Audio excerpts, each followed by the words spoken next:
Hello, hello, hello, everyone. I remember to walk in this time, not just sit there and start the camera, just completely boringly. Pastor George, welcome to our new thing for this Thursday, and I'm going to be doing AI. Talk about AI today. Based on a presentation that was given at the conference, I was able to get the slides, so much appreciated for that. And I know that this might be a subject of interest to some of you, so what I learned, I'm going to bring. And yeah, that's what we're going to do today. We're going to talk a little bit about AI and kind of things that I was thinking about, as well as the presentation that I got. Of course, I'm not going to be as helpful as the guys who actually gave it, but I will try to do my best. But as you know, I like to start out with Bible verses all the time, so I'm going to start us out with a Bible verse. And this is from Genesis, and we actually just did Genesis 1 in church last week, so we're going to do Genesis 2 today, because it's about the creation of humanity. In this case, Adam, right? Genesis 2 is different than Genesis 1. It's kind of a separate, narrative unit. And so it involves Adam. Like Genesis 2, 3, and 4 are all kind of part of a narrative unit about Adam and Eve and the fall and kind of what happens after that. So this is probably going to be familiar to you, but this is when God creates Adam. And then I'm going to skip a little bit, and I'm going to go to the part that I think is kind of important, but I want to set it up. So this is what the Bible says. It says, "Now no shrub had yet appeared on the earth, and no plant had yet sprung up, for the Lord God had not sent rain on the earth, and there was no one to work the ground. But streams came up from the earth and watered the whole surface of the ground. Then the Lord God formed a man from the dust of the ground and breathed into his nostrils from the breath of life, and the man became a living being." So it's when humanity is given that breath, and actually that word in Hebrew, ruach. Ruach is the Hebrew word for breath, but it also means spirit. So you see this appear in the beginning of Genesis when it says the Spirit of God hovered over the waters, and in the beginning of Genesis 1. That is that same word. So this idea that God is giving his spirit, right? Something that makes him like God, like makes him God. He gives a little bit of that to humanity, which is not given to all of the other animals of the earth, right? This is what we call the Imago Dei. Imago Dei is image of God. Actually, that word, that phrase itself is very heavily in Genesis 1, but I hit you guys with that on Sunday, so I don't want to do that over again, but just being made in the image of God, right? And so Genesis 2, that's how it communicates kind of the same idea, that this man, Adam, is given this breath of life, right, which is God's spirit, and is therefore like God in some way. And how do we know this? Well, it then goes on to describe the garden and stuff like that, but then it gets to this last part. So it says, "The Lord God took the man and put him in the Garden of Eden to work it and take care of it." So humanity ends up forming, just like in Genesis 1, is given the power to rule over the earth. And of course, there's the famous story where Adam names all the animals and things like that, right? The point being here is that man is given creative power, right? We're given creative power, and like not just in the sense of the arts. I think that's what we think of when we think of creativity, right? But also in all other aspects, right? In the sciences. And so we develop and produce, and actually it's in that way that we're a lot like God. This is what Makoto Fujimura says in his book Art and Faith, right? And I'm gonna paraphrase it here, but essentially, right, we are like God because he's talking about artists, right? We are like God in that we, like artists, are creating things just like God created things. And really all of us are like that when we engage in these pursuits, right? We're making something. And that is what we're doing when we develop technology, when we do all sorts of stuff, right? So this is important because if we're going to be talking about AI, which is something that is human created, then how are we going to think about that, right? Especially because we're the ones who have that same image of God. All right, so first up, this is the slides. I did not make these. This is all the credit goes to David Brenner and Scott Hawley. They're the guys who were presenting at the fellowship conference. You remember I was there 2 weeks ago, and I went to their presentation. They have breakout sessions And so I went, oh, AI, that sounds dope. And they put us in way too small a room. I didn't know that they probably didn't think that it would be that interesting, or they didn't think people would be as nerdy. I will say the guy to girl ratio in this talk was like 9 to 1. I think there were like probably 25 of us in that room, and only 2 women were there. But it was still really interesting, and I really enjoyed it. And it was something to think through when it comes to a lot of things. And there's some things they didn't talk about or necessarily mention, which I want to, which is why I want to do this today. But I'm gonna walk it through it, and I'm gonna try and help you help you guys understand as best I can. Remember, I'm not an expert, so I'm not like David Brenner. David Brenner, I believe, was a lawyer out in the in the Washington area. I think he's from Seattle Presbytery. And all that's to say is he was a lawyer, but he worked within the tech industry, right? As many of you know, Seattle is one of the main hubs of technological development. Microsoft is probably the one that you are most familiar with, but there's other companies out there too. And Scott Hawley is a physicist from Belmont University, audio engineering, which is a big industry in Nashville. I'm sure you can understand why with all the music and stuff like that. One of the things I want to talk about is they brought this up while I was there, is that Tennessee is actually the first in the nation to make a bill that talks about how AI can't be used in certain ways to fake voices and stuff like that in the music industry. AI is already capable of generating voices. Like, it still sounds fake to me anyway, because it's very stunted and wooden, but the idea is that the technology will get better. I like the name. It's called the Elvis Act. That's fun, but it just protects the voice as well, right? So people can't steal people's voices and use them on their music and things like that. And so this is going on, and they talked a little bit about that. But anyway, I believe that Scott Hawley was part of the advisory group to the lawmakers who were doing that. But yeah, anyway, so this is it. It says AI, what every Christian leader needs to know. I do think this applies to Christian leaders, but I actually really think it applies to all of us, because all of us are having these conversations now. Again, I just want to define. I don't know if they define it. I think they assume it. So just in case, let me hit the first slide. All right, good. So just want to define what AI is. AI is artificial intelligence, right?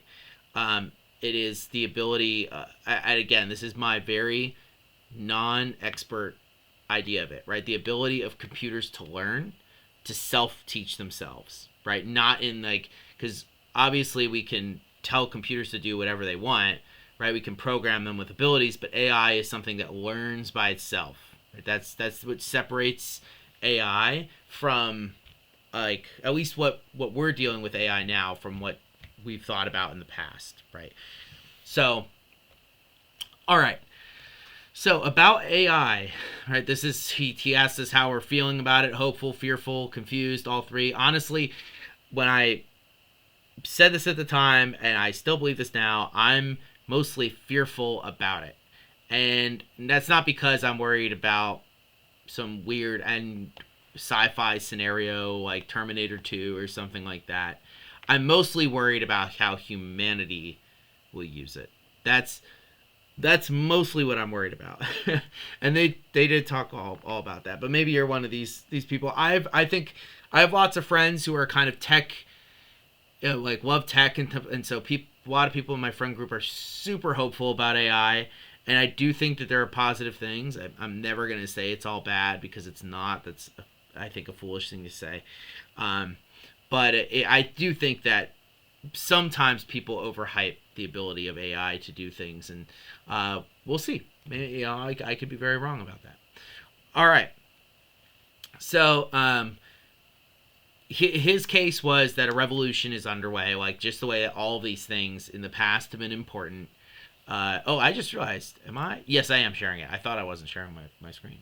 I was like, man, I'm 5 minutes in, and I forgot to do that. Just like all these things have been really important in human history. Obviously, this is a compression and things to argue about, right? I mean, historians would quibble about all this sort of stuff. His big point is just that this is another important technological revolution that's going on, and that's very possible. I don't really know. Um, this is the thing with tech, right? Every few years, so people will tell you a big revolution is going on. Like I'm sure maybe some of you have forgotten about this. Hopefully all of us forget about this, but all the crypto stuff, the NFTs, right? All those uh uh like types of new currency that were supposed to be all revolutionary ended up not really being revolutionary. And so we never know. I think AI is just such a broad term that it's bound to be. Now, whether or not it's part of a larger type of movement that we're going to come to understand later, I think is something we could talk about. But anyway, it's big. It's important. It's obviously impacting our lives. So he makes the case that we are the last generation, quoting this guy James Poulter, to bridge how we have thought with how we will think. Right. So kind of rather than talking about the past, talking about the future. He says before AI we had inquiry, journalism, formal education. Now we have reaction and polarization, right? People on different sides. We have social media, open learning. Like learning is very easy now. The only thing it doesn't give you is credits. But you could probably learn how to do a lot of stuff just online. Problem is it doesn't give you credits, and so you can't get degrees and therefore can't get jobs. But you do have that. And then of course with AI, right? There are things that we have to learn, like how to perceive, right? How to tell the difference between real and fake, teaching people how to be literate digitally, right? And the fact that our brains are going to be transformed, because this is just what happens over time, right? Your brain is set up in a way to react to its environment. The best thing I remember, or best case I can make, is recognition or repetition or memorization, right? This is actually something humans used to be humans can be very good at it. You'd be amazed at how good humans can be. But we live in a world where we don't really need to recall information that often. And so our ability to remember or memorize things, unless we train it really heavily, is bad. Whereas in the ancient world, it was very clear that was the main way that they kind of commuted information. So it was very easy for them. This is actually something that Plato is worried about with the written word, right? He gets Socrates say it, but we don't know if it's actually Socrates or just Plato. But he talks about how the written word will make humanity stupid because we won't be able to memorize anything anymore. We'll just have it in front of us, right? Kind of interesting. You can see that continues to today. He talks about this article from Christianity Today, which is all about how Christians are dealing with AI. And so the big thing he wanted to talk about is, what is AI compared to humanity? Where are we going with it? And what do we do in response? This is, I don't know. I'll leave this up for 5 seconds. I don't even know if you'll be able to get this on a computer screen. But if you want, he has a bunch of stuff on one of his sites about this. All right, so his goal is to help us tell a better biblical story about AI. And we are natural storytellers. He gives examples there of how often we daydream and how often we dream, and that we tell our lives in stories. And we have a story to tell about AI, but he wants us to have a better one. And so he's going to give us examples of what those stories are in a little bit. Question 1, who are we in AI, right? What's the separation or difference between humanity and AI, right? Obviously, he's chosen these images very, I think, provocatively, right? We have the creation of Adam on the left from the Sistine Chapel, God's hand making Adam. And then on the right, we have this image of a human hand creating a robotic hand, right? So this kind of same thing, this transferring of the imago Dei onto the robot, which he actually seems, not Holly, but the David Brenner seems actually okay with. I have some philosophical and theological problems with that, but he said, that could be possible. But his idea here is to understand AI within the model of the image of God, right, as humanity. How do we do that? And so his big text for this part, for the whole thing, is this biblical framework that that is going to kind of form his talk, which was, that we should love God with our heart, soul, strength. And Jesus says the same thing. He just adds mind, heart, soul, mind, and strength. And that using these faculties is how we honor God, right? It's how we can love Him. So it's not just one way over another, but using these things is ways of honoring God, and that's from the Old and New Testament. So this is who we are, right? We have a heart, we have soul, mind, and strength, and AI reacts to this, the way that we use it. So these are the stories, right? So he gave us stories from like tech or things that we talk about in pop culture. So this is the movie Her. Her is a movie about a guy who falls in love with this artificial intelligence who's supposed to be his girlfriend. And it's a good movie. Joaquin Phoenix is in it. It's good. Basically, it doesn't end super well. Second one is, maybe some of you have seen this one. This is 2001: A Space Odyssey, right? AI is indifferent to us. It just wants to survive, much like any other creature, right? And so famously in this movie, the AI will do certain things or stop the astronauts from doing certain things because it doesn't want to be turned off. And lastly, this is a book by Brad Smith, who's from Microsoft, Tools and Weapons. And he basically says that, AI is neutral. It's morally neutral. It's what we make of it. And Microsoft, Brenner was telling us that Microsoft has positioned itself within the spectrum as trying to be like, hey, we're the most ethical. Google and Facebook and all those other people, they're not ethical. We're the most ethical. And this has kind of been their idea of thinking about it when it comes to using artificial intelligence. So it's saying, can AI fit this framework? And so it gives it different ideas. So like obviously it's been used by many a student to do their homework. It's being used right now and is probably going to be used even more so in the future to fill relationship gaps. So that's the heart. And then of course it can be used to develop things that can help around the house, robot assistants. Now I will say I've spoken with a good friend, not a good friend, I should say, a friendly guy at MIT. He went to my high school with me. He is a good guy. And he's an MIT robotics student. He's getting his doctorate there right now. And he was saying that, like, we are nowhere close to doing something like you see there. It's just like he was talking about, in the Terminator, when you see the robot move around, he's like, if you could get one of those parts of his body to work that well consistently, that would be a massive revolution in robotics as we kind of understand it right now. So we're pretty far away from that. Now, of course, things can change, but I do think we should this is one of the things with this is that David is very tech positive and in a healthy way, not in a negative way, but in a healthy way he is. But I generally am more tech negative. Basically, if you say something's going to happen, I'm like, yeah, add 100 years to it and maybe. That's kind of my assumption about things. But I can be very wrong. All right. So imago AI, right? So is the phrase he uses, like this made in the image of AI. So they are able to kind of look a lot like us, right? They have really good pattern recognition. Computers can mirror our emotions. And of course we can give like machines a massive amount of strength, more so than any human, right? But what about the soul? This is like the big question, right? This is what separates humanity from animals. This is what separates humanity from technology, even really sophisticated technology. Does it have a soul? He used this article in the New York Times that was published in 2019. It's one of these writing exercises that is used, and it talks about how artificial should be allowed to worship. And it's written from the perspective of an artificial human or an artificial intelligence.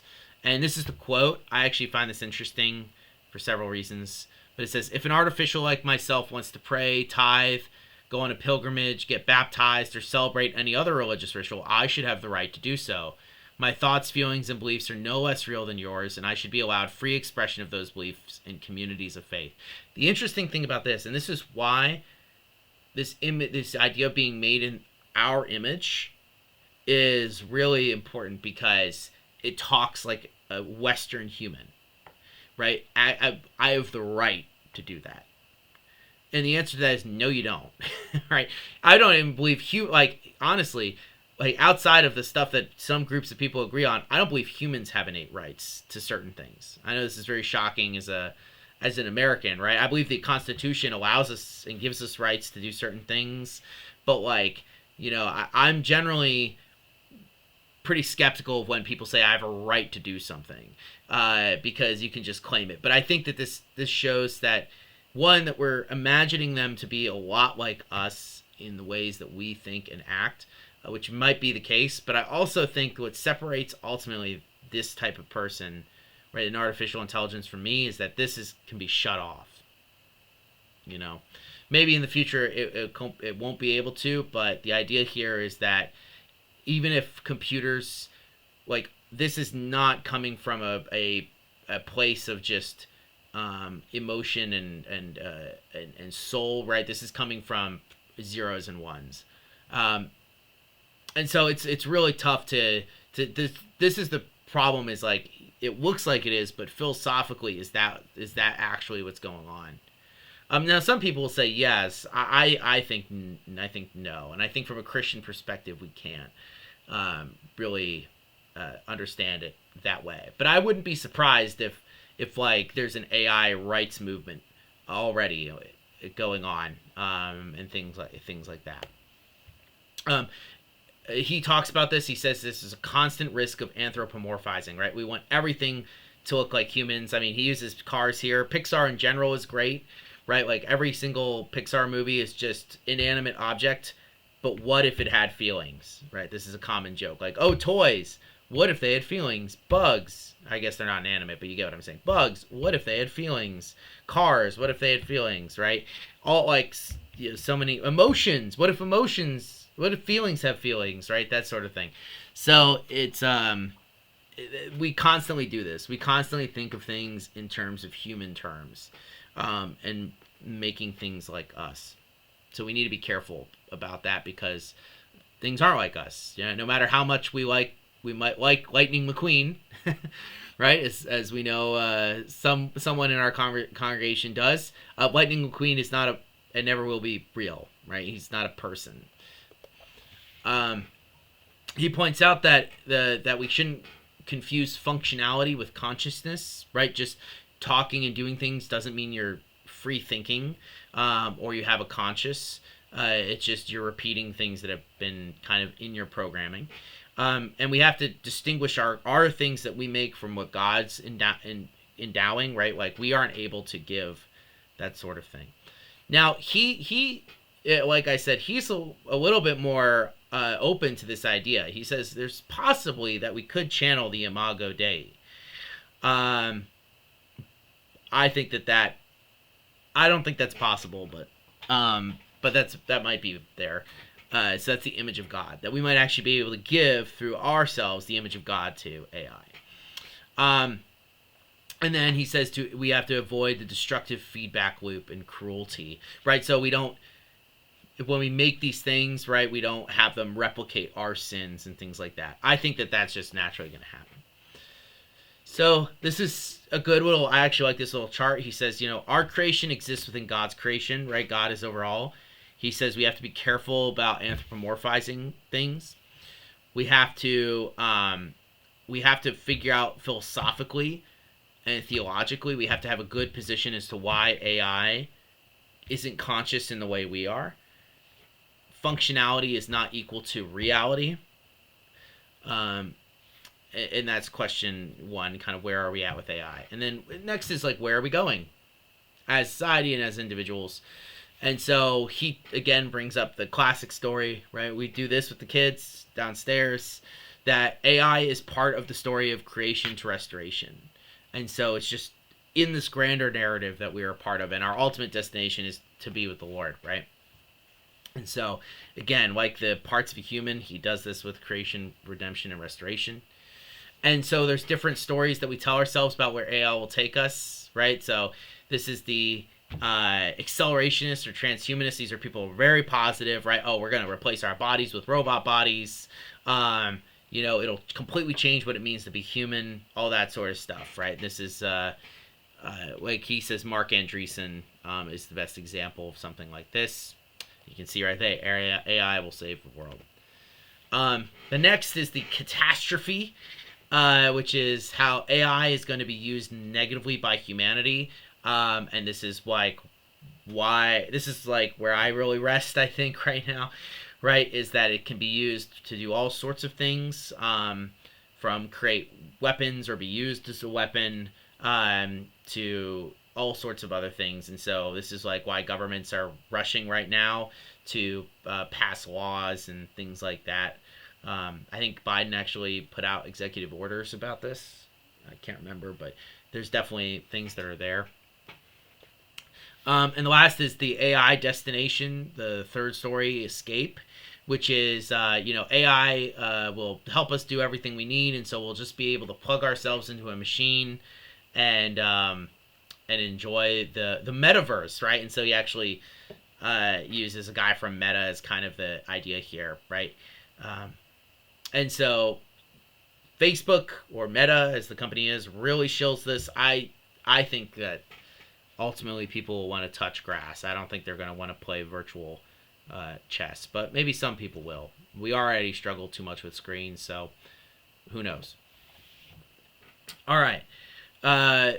So he uses deepfakes here as an example. A deepfake is an AI generated image or video that is supposed to look real, and can be used against like a real life person to make them look like they're doing something they shouldn't be doing, and he's going to give examples of that.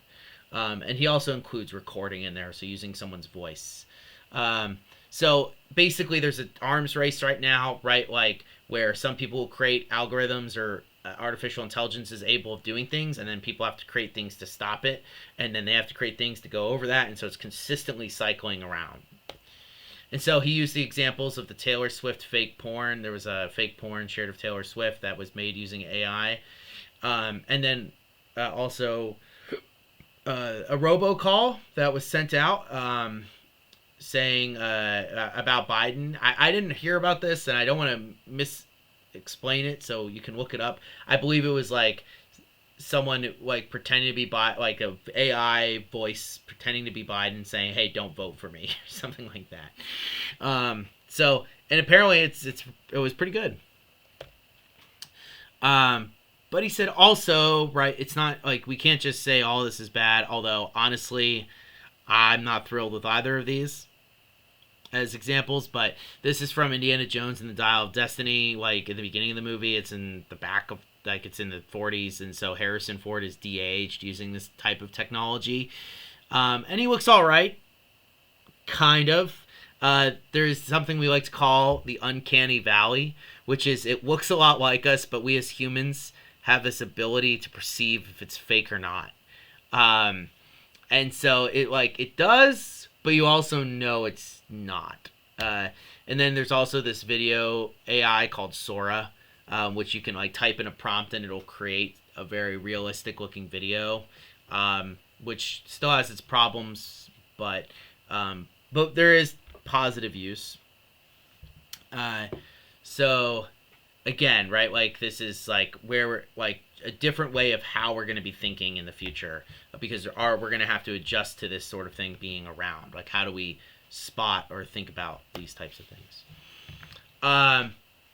And so AI and death is another good example. So he gave two. He said the Hereafter scrapbook, which is like this little thing where you can record images of yourself, and then if you die, someone can go back and like ask you questions, and the AI will kind of fill in the gap.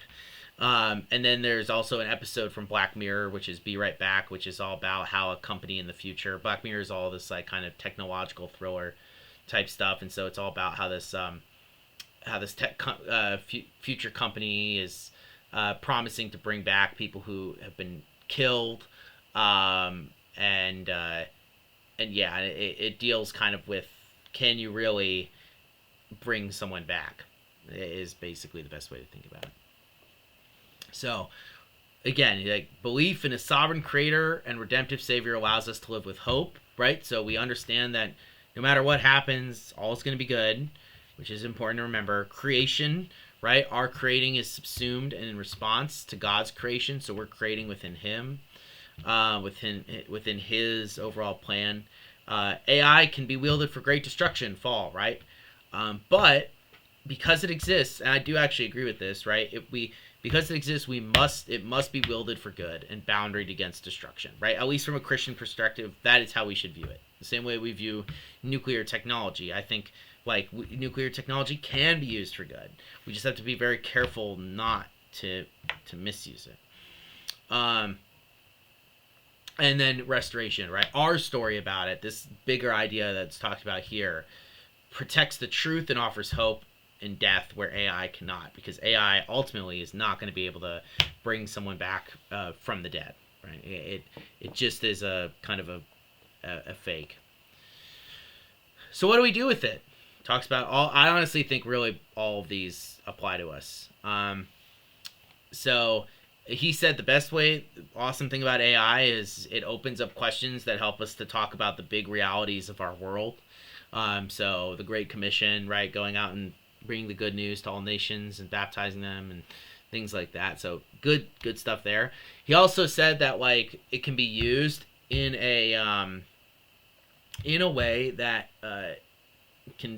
we can use AI technology in a way to help spread the faith. And he gave us this example, which I brought up. So here you can see this little map, and you see it's updating in real time. This is something called Global Media, and it uses online stuff to reach people for Jesus and kind of connect them, especially in places around the world that are hostile and things like this, right? So it has all these different places it's being used. I don't know how they calculate all of this, and so I'm not going to say hey, every single orange thing you see is someone becoming a Christian. It might be that, or it's just showing more interest or something like that. But you can see kind of the way that this technology is being used. It's really cool because it allows us to kind of reach all sorts of people in places that normal missionary work would be very difficult in, like the Middle East. Computers don't have to worry about being killed. So, yeah. And so he takes these quotes again, and our constant reminder is to remember that God is in control. The Lord is our God. The Lord is one. Love the Lord your God. And Jesus says the same thing, right? Love the Lord your God. Love your neighbor as yourself is what Jesus adds to that. And so we have to love the Lord, not an AI idol, right? Because ultimately, artificial intelligence is created. It's not going to be a replacement. There are some people that, not within the Christian sphere, but without of it, use technology in such a way, right, that it's going to be some sort of technological enlightenment, nirvana type of thing. But I think that that's very, dangerous. And so he says this is how we love our neighbor, right? Through artificial intelligence, evangelization, which we talked about, disease research, absolutely, right? Overcoming disabilities with computer brain interfaces. I think they just did this recently. One of Elon Musk's companies did this, and if everything works out, great, right? If it's good. Time-saving technologies, of course, frees us up to do more for other people. At least that's what it should do. Humanity. I don't know if that's what I would do. New opportunities for creativity and expression. Sure. I think the problem with that is that a lot of artificial intelligence stuff relies on stealing art or stealing voice or stealing stuff from other people. That's one of the major problems with it. So we really have to solve that before we do anything else. So what do we do with it? Right? Well, all of us, right? Not just me as a pastor, but we all have conversations about it. Don't be entirely one way. Be able to talk to people who are excited about it. Don't become a doomer, but also don't fall into the trap of we'll be able to ascend above our current being with artificial intelligence, because we can't, right? We are at the top already. Don't give AI control over your life. No idolizing it. And lean into loving your neighbor with AI. All good stuff. And then he shared his not his company, but his organization. It's an interfaith organization that brings a bunch of people from different religions to talk about how artificial intelligence ethics from a religious standpoint. And so he said, yeah, I know it's interfaith, but he points out, and he's right, that really in our modern, if you really want to get people to listen, like people in the tech industry especially, you can't just be a Christian organization alone, because there's all sorts of baggage that comes with that. And so, like, if you can say, well, it's not just Christians, it's Christians and Buddhists and Jews and Muslims and all that sort of stuff. So I get that. And you can go to their site. I brought it up here. If you want to kind of learn more, they have all sorts of little articles and stuff like that. So interesting stuff. And that's the end. So just to kind of bring us back here, I just want to... The reason that AI is such a important thing is because it's not going away, right? In the past year or two, it's really taken off. And we as Christians need to engage with technology responsibly. I don't want to be a Luddite. Those are people that like went around smashing like equipment when the Industrial Revolution was going on, right? We don't want to go around and just be reactionary and destroy stuff that might change our society, right? We just need to see how... We need to know the human heart above all other things, because that is going to help us put safeguards up against things, right? We have to understand that we as humans are sinful, and that we do use a lot of technology negatively. We use it to harm our neighbors, to harm ourselves, to make a quick buck off of people. And so we need to put in legislation or put in thought and theology to combat that type of thinking, right? Like, what do you say to the person who's lonely and has an AI girlfriend? You know, now we'd laugh at that person, but I think that that's going to become a real reality. I mean, I don't think... I think we can look at our own lifetimes. I'm sure if you were back in the 70s and 80s and someone was saying, oh, imagine, you know, someone comes into church and they bring a boyfriend in. How do you respond to that? And people would like laugh, right? They'd be like a man and a man, right? They'd be like, oh, ha, ha, ha. That's never going to happen. Well, it does now. How are we going to respond to it? And it's best to think before it happens. That way, when such a time comes, you have a well-crafted response and you aren't just reactionary towards such a thing, right? So maybe, you know, think about that. Well, what is the life-giving thing we can say to someone who has forsaken human relationships, right? A friend or a family member, in order to be with an AI, you know, and say, oh, I'm married to my AI. What would we kind of say about that? So this is why it's important to think. And there are great people doing that. I can't wait to see people much more intelligent than I am think about these things and then tell me what to think. So, and then I'll tell them about history or whatever.